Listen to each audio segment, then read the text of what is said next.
আজকে আমি বানাচ্ছি সয়াবিন কষা। এখানে আমি 1 প্যাকেট সয়াবিন নিয়েছি। সয়াবিনটাকে আমি সেদ্ধ করে জল ঝরে রেখেছি।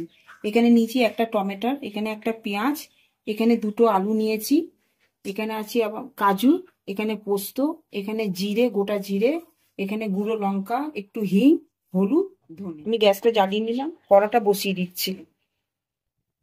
আমি এখানে তেলটা দিয়ে দিলাম গরম হওয়ার জন্য। এখানে আমি 2 চামচ তেল দিয়েছি গরম হওয়ার জন্য, আলুগুলো ভাজার জন্য। আলুগুলো আমি সব দিয়ে দিচ্ছি ভাজার জন্য।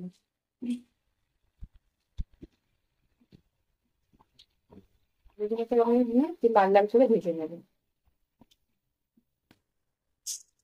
আলুগুলো এখনো লাল হয়নি, আলুগুলো একটু লাল করে নেবে। আমি এখানে 2টো বড় সাইজের আলু নিয়েছি। আলুগুলো আমার লাল লাল হয়ে গেছে হালকা। আমি আলুগুলো সব তুলে নিতে চাই।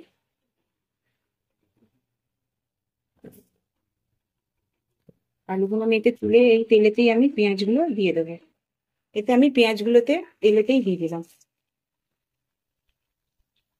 পেঁয়াজগুলো একটুখানি ভাজা ভাজা করবো। পেঁয়াজটা ততক্ষণে লাল হচ্ছে, আমি এইটা পেস্ট বানিয়ে আমি এগুলোকে একটা পেস্ট বানিয়েছি। এখানে কাজু নিয়ে নিলাম, জিরে নিয়ে নিলাম, আর পোস্ত নিয়ে নিলাম।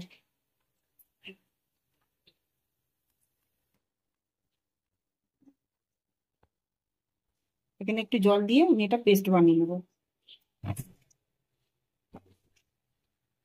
পেস্টটা হয়ে গেছে, এতে আমি টমেটোর গুলো দিয়ে দিলাম। টমেটোর গুলো একটুখানি ভাজা ভাজা করে নেবো, তখন মশলাটা দিয়ে আবার কষবো।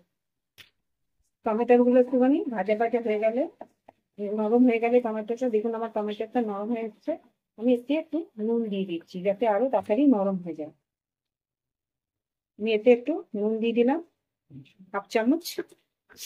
আমি আর পরে আর নুনটা দেবো না।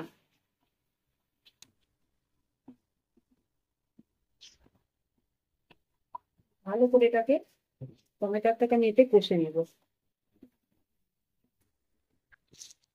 টমেটোটা আমার গলে গেছে, আমি এখানে সব এই মশলাগুলোতে আমি এতে দিয়ে দিলাম। পেস্ট করাটা মিক্সারে এটাও আমি দিয়ে দিচ্ছি। মিক্সারটা ধুয়ে আমি তাতে জলটা দিয়ে দেবো। আমি এই মিক্সারে জলটা ধুয়ে দিয়ে দিলাম।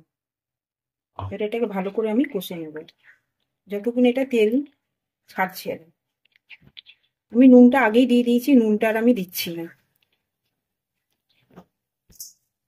আমি এটা ঢাকনাটা দিয়ে দিলাম। মশলাটা আমার কষা হয়ে গেছে, এখানে তেলটাও ছেড়ে দিয়েছে। আমি এতে আলুগুলোকে দিয়ে দেবো। এতে আমি আলুগুলোকে দিয়ে দিলাম।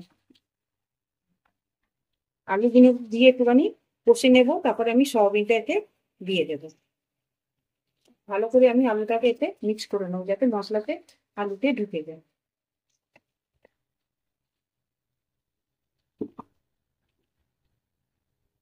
আলুটা সেদ্ধ হওয়ার জন্য একটু আমি এখানে একটু জল দিয়ে দিচ্ছি। ঢাকা দিয়ে দিলাম। আমি ঢাকনাটা খুলে দেখে নিচ্ছি আলুটা আমার সেদ্ধ হয়েছে কি না। আমার আলুটা সেদ্ধ হয়ে গেছে। আমি সয়াবিনগুলোকে দিয়ে দেব।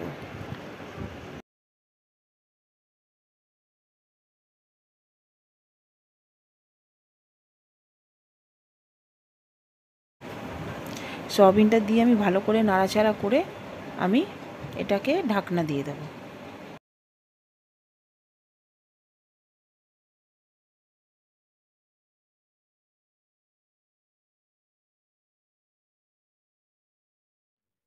রেডি হয়ে গেছে আমার সয়াবিন কষা। আমি এটাকে বন্ধ করে দিচ্ছি গ্যাসটাকে। রেডি হয়ে গেছে আমার সয়াবিন কষা। আপনারাও বাড়িতে এই রেসিপিটা ট্রাই করে দেখবেন। আমার ভিডিওটা যদি আপনাদের ভালো লাগে, লাইক করবেন, শেয়ার করবেন, সাবস্ক্রাইব করবেন। নেক্সট ভিডিওতে আবার দেখা হবে।